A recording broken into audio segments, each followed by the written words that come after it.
Women માટે તો કોઈ બેકલોગ છે જ નહીં જાપાનમાં. મારી પાસે જોબ નથી, મને પ્લીઝ શોધી આપો, તો એ લોકો એના પાછળ બી લાગીને બધા તમને એટલીસ્ટ 1-2 મહિનામાં જોબ શોધીને આપી દેશે. આપણે એમના માટે એક પ્લેટફોર્મ એવું ઊભું કરી દઈએ કે એ લોકો જઈ શકે as a student, as a work visa. So જાપાનને આવા લોકો જોઈએ છે. ઇન્ડિયા માટે બહુ મોટું પ્લેટફોર્મ છે કે એ લોકો જઈ શકે જાપાન અને એક્સપ્લોર કરી શકે. There are so many opportunities open over there. So just with little patience you have to enter Japan. નમસ્તે, હું રમેશ તન્ના નવી સવારમાં પ્રસન્નતા સાથે આપનું હાર્દિક સ્વાગત કરું છું. આજે જાપાનથી એક ખાસ મહેમાન નવી સવારના સ્ટુડિયોમાં આવ્યા છે. તેઓ અગાઉ પણ એકવાર આવી ચૂક્યા છે. આપણે નવી સવાર માટે તેમનો એક વિડીયો કર્યો હતો. આજે ફરી એક વખત એમની સાથે આપણે વાતો કરવાના છીએ. એમનું નામ છે શ્રી કેના શાહ. ગુજરાતના જાણીતા પત્રકાર કોશિશ શાહના તેઓ દીકરી છે. આખા ગુજરાતના એ ગૌરવવંતા દીકરી છે. ઘણા લાંબા સમયથી તેઓ જાપાનમાં રહે છે અને ગુજરાતની જ નહીં, ભારતની આખી સંસ્કૃતિ, આપણી ઓળખ, આપણી પ્રતિષ્ઠા, આપણી સજ્જતા એનું જાપાનમાં પ્રતિનિધિત્વ કરે છે. તમારું સ્વાગત કરું છું. પહેલીવાર તમારી સાથે અમે મુલાકાત કરી ત્યારે અમે ઘણી બધી વાતો કરી હતી. એ જ સિલસિલાને હવે થોડો આપણે આગળ વધારવો છે. મારે એ જાણવું છે કે જાપાન નામનો આ એક વિકસિત, સમૃદ્ધ અને ખરેખર ત્યાં વારંવાર જવાનું મન થાય એવો એક દેશ, એ દેશમાં તમે લાંબા સમયથી રહો છો, તો હું તમને એમ પૂછું કે આ દેશ તમને કેવો લાગે છે? એ તો ખબર નથી કે દેશમાં કઈ છે કે આપણે ઈચ્છીએ છીએ કે ત્યાં રહીએ. બટ એક વસ્તુ છે કે એ દેશમાં જ્યારે હું ગઈ એના પછી મતલબ એવું થઈ ગયું છે કે હવે નીકળવાનો ચાન્સ જ નથી મળી રહ્યો. મારે એવું વિચારવું હોય કે મારે ઇન્ડિયા પાછું આવવું છે, મારે પાછું જઈને ઇન્ડિયામાં કંઈક કરવું છે, તો બી મારે ત્યાં બેઠા બેઠા જ કરવું છે. ત્યાંથી બહાર આવવાનો કોઈ રસ્તો નથી દેખાઈ રહ્યો મને. So there is something with that country કે એ હોલ્ડ બેક કરી રહ્યું છે આપણને. સો આઈ ફીલ કે that is the beauty of Japan. The discipline લઈ લો, તમે સિક્યોરિટી લઈ લો, કન્વીનિયન્સ લઈ લો, એનીથિંગ યુ કન્સિડર. સો આ બધું ત્યાં એટલું સારી રીતે આપણને મળી રહે છે. ઓપોર્ચ્યુનિટીઝ એટલી બધી છે ઇફ યુ એક્સપ્લોર મોર. તો ઘણું બધું છે એવું કે જે હોલ્ડ બેક કરીને રાખે છે આપણને જાપાનમાં, જે આપણને એવું વિચારમાં ફોર્સ કરે છે સોચવા માટે કે ભાઈ આપણે પાછા નથી જવું. There are lots more things to explore in Japan. સાચી વાત છે. હમણાં મેં એક લેખ વાંચ્યો, રવિન્દ્રનાથ ટાગોરે જાપાનની મુલાકાત પછી લખ્યું હતું, તો બહુ જ સરસ રીતે એમણે જાપાનનું પ્રવાસ વર્ણન કર્યું છે. 115 દેશોમાંથી પણ વધારે દેશોમાં ફરનાર પ્રીતિ સેન ગુપ્તા આખા વિશ્વના બધા દેશોમાં લગભગ ફર્યા છે અને એમને સૌથી વધારે જાપાન ગમે છે. જાપાનમાં કંઈક તો એવું છે કે એકવાર માણસ ત્યાં જાય તો એને ગમી જાય. હવે મારે એ તમને પૂછવું છે કે ગુજરાતી પ્રજા છે એ તો ખૂબ જુદા જુદા દેશોમાં જનારી, ભણનારી, કામ કરનારી અને વસી જનારી પ્રજા છે. તો આપણા જે ગુજરાતીઓ છે એ ગુજરાતીઓને જાપાન સાથે સંબંધ બાંધવો હોય, વિદ્યાર્થીઓને ભણવું હોય, વેપારીઓને ત્યાં બિઝનેસ કરવો હોય, ખાસ કરીને આપણી બહેનો જબરજસ્ત પ્રતિભાશાળી છે અને ખૂબ આગળ આવી રહી છે.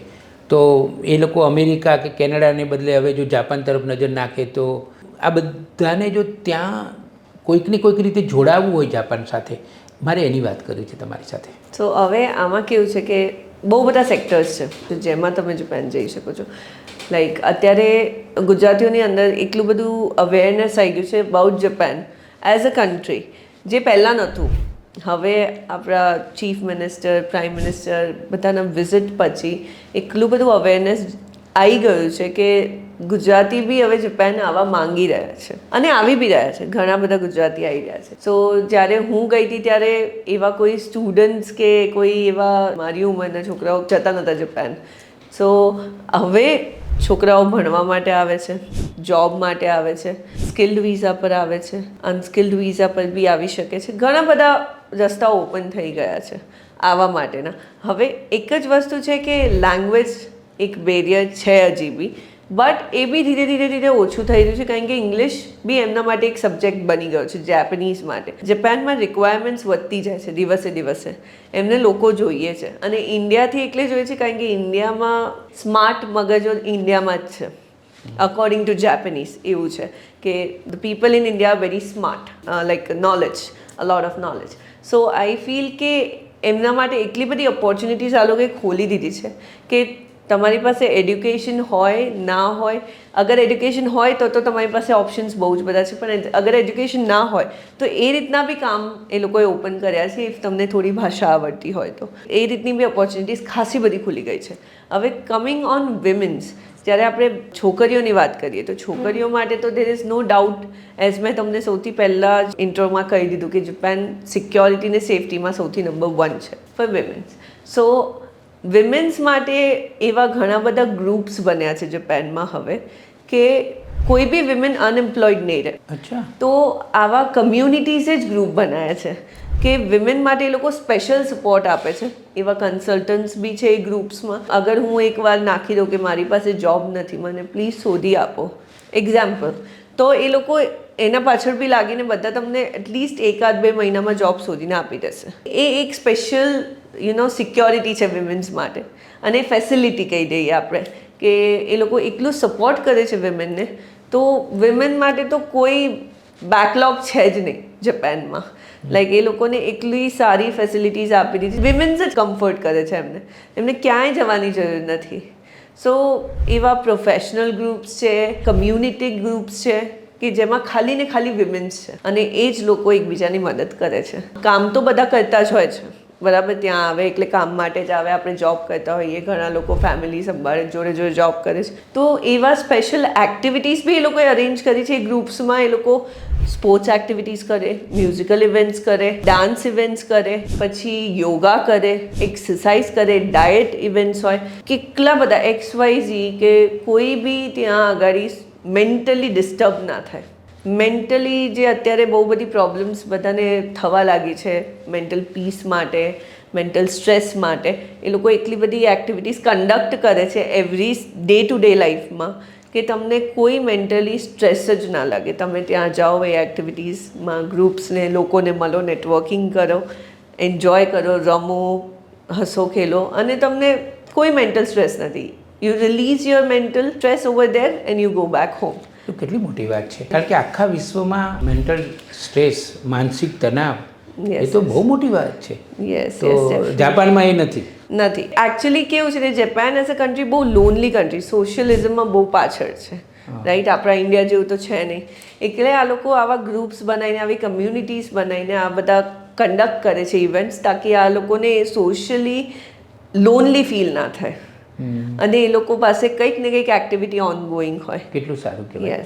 કે ના, જેમ તમે પ્રતિભાશાળી છો એમ ગુજરાતની 100થી વધારે યુનિવર્સિટીઓ છે, એમાં લાખો દીકરીઓ ભણી રહી છે જુદી જુદી સ્ટ્રીમમાં. તો આ બધી દીકરીઓમાં તેજસ્વીતા છે, બહુ જ સજ્જતા છે અને ખાસ તો એમની આંખોમાં સપનાઓ છે કે અમારે કંઈક કરવું છે.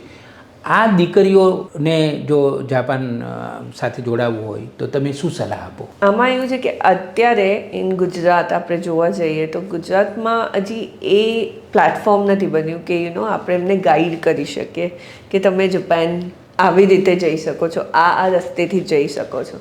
અત્યારે અમારું એ બી પ્રોસેસમાં છે કે અમે એ વસ્તુ ઊભી કરી શકીએ ગુજરાતમાં, જ્યાંથી છોકરાઓને અગર જાપાન જવું હોય તો એ લોકો કઈ રીતે જઈ શકે. કારણ કે અત્યારે એમની પાસે લેંગ્વેજનું ક્યાંકથી એ લોકો શીખી શકે છે. જાપાન એઝ અ કન્ટ્રી શું છે, ટુરિઝમમાં જવું હોય તો એ બધું એમને આઈડિયા છે, બટ ભણવા કઈ રીતે જવું, કામ કરવા કઈ રીતે જવું, એ કન્ટ્રીને ચૂઝ કઈ રીતે કરવી, એ બધાનું હજી પ્લેટફોર્મ ગુજરાતમાં ઊભું નથી થયું. જે મારી ઈચ્છા છે કે હું ઊભું કરી શકું, તાકી જે લોકો એટલીસ્ટ જેપનીઝ ભણે છે, આજે ઘણા બધા સ્કૂલોમાં જેપનીઝ લેંગ્વેજ આવી ગઈ છે, રાઈટ? તો જે લોકો ભણે છે એનું કંઈક તો રિઝલ્ટ આવે કે પાછળ જઈને હવે એ લેંગ્વેજ ભણ્યા પછી શું કરવાનું, તમારે એનું કંઈક તો યુટિલાઇઝેશન થાય. તો મારી ઈચ્છા એવી છે કે આ જે છોકરીઓ, જે લોકો આટલું બધું મહેનત કરીને જેપનીઝ ભણે છે, કે જાપાન વિશે જાણે છે, કે એમને જવાની ઈચ્છા છે, તો આપણે એમના માટે એક પ્લેટફોર્મ એવું ઊભું કરી દઈએ કે એ લોકો જઈ શકે as a student, as a work visa, employ or as a skilled labourer, whatever it is. So આપણે એવા પ્લેટફોર્મ ઊભા કરવાના થોડા પ્રયત્ન કરી રહ્યા છીએ.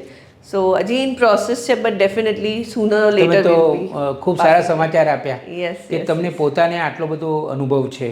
યસ તમે 8 વર્ષથી તો રહો છો અને સક્રિય છો. તમે ખૂબ સક્રિય છો. ગુજરાતી કમ્યુનિટીમાં સક્રિય છો. તમે ભારતીય કમ્યુનિટીમાં તમે ત્યાં ઘણું બધું કામ પણ કર્યું છે. યસ એટલે તમે એક એવી પ્રોપર વ્યક્તિ છો કે તમે આ બહુ સરસ રીતે કરી શકો. Yes, એટલે પહેલાં તો નવી સવાર તરફથી હું તમને શુભકામનાઓ આપું. થેન્ક યુ સો અને ખરેખર આની જરૂર પણ હતી. યસ કારણ કે ધારો કે તમારો ઇન્ટરવ્યૂ જોઈ અને ગુજરાતના કોઈ ટાઉનમાં બેઠેલી દીકરીને એવું મન થાય તો પછી પ્લેટફોર્મ તો હોવું જોઈએ ને. ડેફિનેટલી તો એ ક્યારે શરૂ થઈ જશે? કેટલો સમય લાગશે? મારો ટાર્ગેટ વિધિન અ યર છે બટ મોસ્ટ પ્રોબલી વર્ષ 1.5 વર્ષની અંદર હું આ ઊભું કરવા માંગુ જ છું અને એના પ્રયત્નો બધા ચાલુ જ છે. સો most helpful thing for going to Japan એક વસ્તુ એવી છે કે બહુ પૈસા લાગતા નથી. First of all as compare to US, Canada, Australia આપણે જોઈએ તો કેટલા બધા પૈસા નાખવા પડે છે, રોકવા પડે છે, જે જાપાનમાં નથી. જ્યારે છોકરાઓ વિચારે કે ચલો જાપાનમાં અમે કોસ્ટ ઇફેક્ટિવલી આગળ વધી શકીએ છીએ તો એ લોકો એક સમય એવું વિચારે યાર ભાષા ભણવી પડશે. ભાષા ક્યાંથી ભણીએ? એ બી ગુજરાતમાં હજી એટલી બધી ઓપન નથી થઈ. કોલેજમાં કોર્સીસ આવ્યા છે, કોઈ કોલેજીસમાં કોઈ સ્કૂલમાં એ લોકોએ કરિક્યુલમ્સ નાખ્યા છે બટ બધી જગ્યાએ નથી. બટ બહુ બિગિનર લેવલ પર છે, લાઈક 2 મહિનાનો 3 મહિનાનો બેઝિક કોર્સ છે.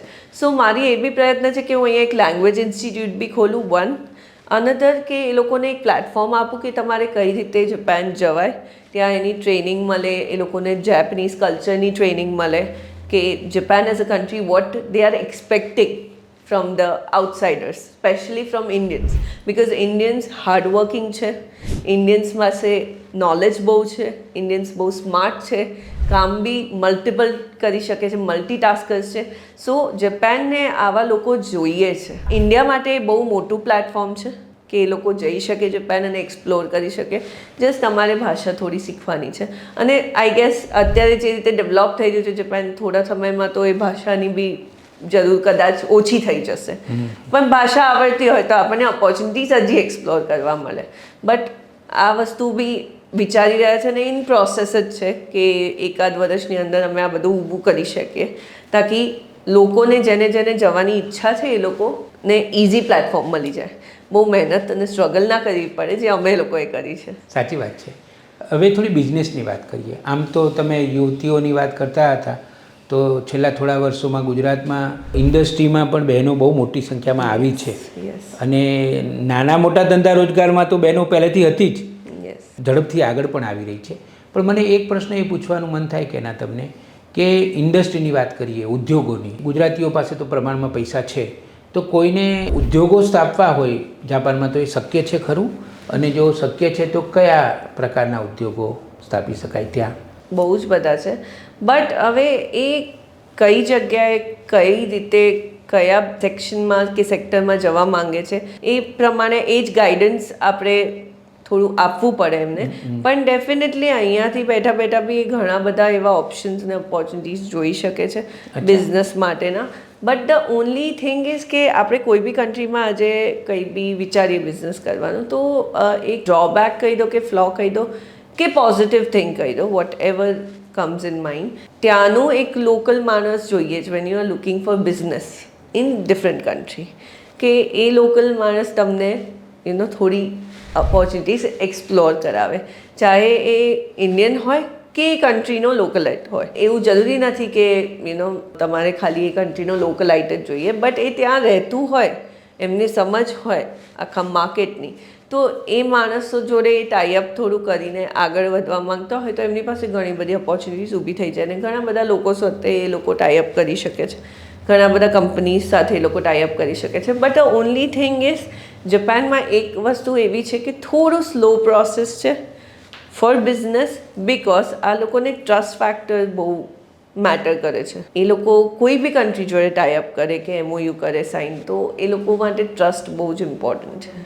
સો એ ટ્રસ્ટ ફેક્ટર ગેઇન કરવા માટે થોડુંક પેશન્સને સમય માંગતા હોય છે એ લોકો.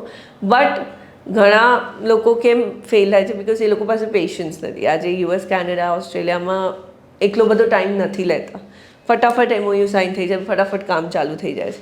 બટ જાપાનમાં એક જ છે કે થોડોક સમય લે છે, બટ એ લોકો એક વસ્તુ બહુ જ ધ્યાનથી અગર જો બિગિન કરતા હોય ને પછી એ તમારી જોડે જ જોડાયેલા રહેશે, એ બીજા કોઈને ટ્રાય નહીં કરે.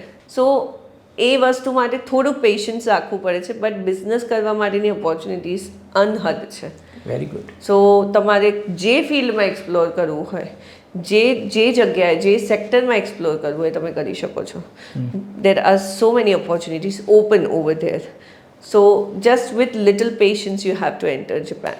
તમે જાપાનમાં સ્થાયી થઈ જ ગયા છો અને ત્યાં જ રહેવાના છો, તો જાપાન અને ગુજરાત વધારે જોડાય, વધારે નજીક આવે અને એકબીજાનો ફાયદો થાય, જાપાનનો ફાયદો ગુજરાતને અને ગુજરાતનો ફાયદો જાપાનને, એમાં તમે શું કરી શકશો? ઇન્ડિયા જાપાનની ટ્રીટીઝ ઘણી બધી સાઇન આઉટ થઈ છે. આ લોકો ઘણા બધા એવા પ્રોજેક્ટ્સ કરી રહ્યા છે જ્યાં ઇન્ડિયા અને જાપાન એક સાથે જોડાઈને કામ કરી શકે. મારું એક જ છે કે હું એવી વસ્તુઓ કરું જે ઇન્ડિયાથી અગર હું કોઈ વસ્તુ લાવતી હોઉં તો એ જાપાનને હેલ્પફુલ થાય, જાપાનથી અગર હું કોઈ વસ્તુ અહીંયા એક્સપોર્ટ કે ઇમ્પોર્ટ કરતી હોઉં કે કોઈ કામ કરતી હોઉં એ ઇન્ડિયાને હેલ્પફુલ થાય. I want them to be connected through cultural activities, through business activities, through business models. જે આપણે માણસોને લઈને આવીએ છીએ તો એ એમને કંઈક પાર્ટ આપી શકે in Japan by working over there. તો એ બી એક કાઇન્ડ ઓફ કનેક્ટેડ છે ઇન્ડિયા જાપાનનું. So there are no special activities, but somewhere જ્યાં આપણે ઇન્ડિયા અને જાપાનને ઇનડિરેક્ટલી ઓર ડિરેક્ટલી કનેક્ટ કરી શકે એવા બધા પ્રોગ્રામ્સ હું કરી રહી છું. દેટ્સ માય ઓનલી ગોલ કે એ બંને કન્ટ્રીઝને હેલ્પ થઈ શકે. અને અમે તો આશા રાખીએ છીએ કે તમારા દ્વારા ભારત અને જાપાનના જોડાણમાં તમે ઘણી મોટી ભૂમિકા ભવિષ્યમાં અદા કરી શકો. આ જાપાની લોકો કેવા હોય છે? જાપાનીઝ લોકો બહુ શાંત, પેશન્ટ, શુગર કોટેડ હોય છે. એ લોકો એક્સપેક્ટ બી એવું જ કરે છે સામેથી કે તમે થોડા શુગર કોટિંગ સાથે વાત કરો, પેશન્સ સાથે એમની જો ડીલિંગ કરો. અને they are very helpful, they are very disciplined. Time punctuality is what I have learned after going to Japan.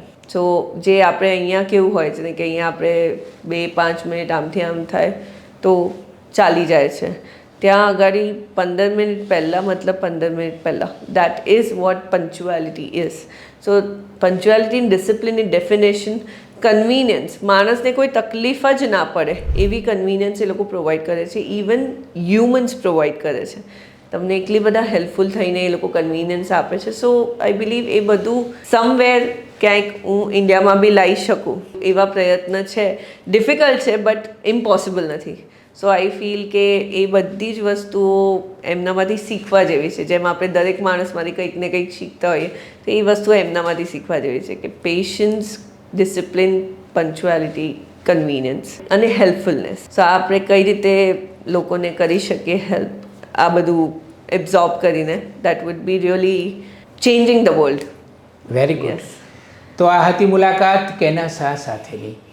ગુજરાતની એક દીકરી, પ્રતિભાશાળી, એના માતા પિતાને એવું થયું કે બધા અમેરિકા જાય છે, કેનેડા જાય છે, ચલો ને જાપાન આપણે આપણી દીકરીને મોકલીએ. થોડુંક જોખમ હતું કારણ કે પ્રદેશ નવો હતો અને દીકરી હતી, પણ દીકરી ત્યાં ગઈ અને પરાક્રમી દીકરીએ ત્યાં કેટલું બધું સારું કામ કર્યું, અભ્યાસ કર્યો ખંતપૂર્વક અને પછી જાપાનમાં એણે કારકિર્દી પણ શરૂ કરી. અને હવે તમે આ મુલાકાત ઉપરથી એટલું ચોક્કસ પામી ગયા હશો કે હવે એ આકાશ તરફ નજર નાખીને બહુ મોટા મોટા સપનાઓ જોઈ રહી છે. અને એને હક છે કારણ કે એની પાસે પ્રતિભા પણ છે, એની પાસે પરિશ્રમ કરવાની ભાવના પણ છે અને એની પાસે એક સપના પૂરા કરવા માટેનું જે તપ જોઈએ એ તપ પણ છે. આપણે એને શુભકામનાઓ આપીએ. અમે તમને ખૂબ ખૂબ શુભકામનાઓ આપીએ છીએ અને આગામી દિવસોમાં તમારી પ્રતિભા વધારે નિખરે અને ભારત અને ગુજરાતને વધારે ને વધારે એનો લાભ પણ મળે એવી અમે પ્રભુને પ્રાર્થના પણ કરીએ છીએ. Thank you so much. તમે નવી સવારના સ્ટુડિયોમાં આવ્યા અને આટલી સુંદર મુલાકાત બીજી વખત અમને આપી એ માટે હૃદયથી તમારો આભાર માનીએ છીએ. Thank you so much. Thank you so much for having me.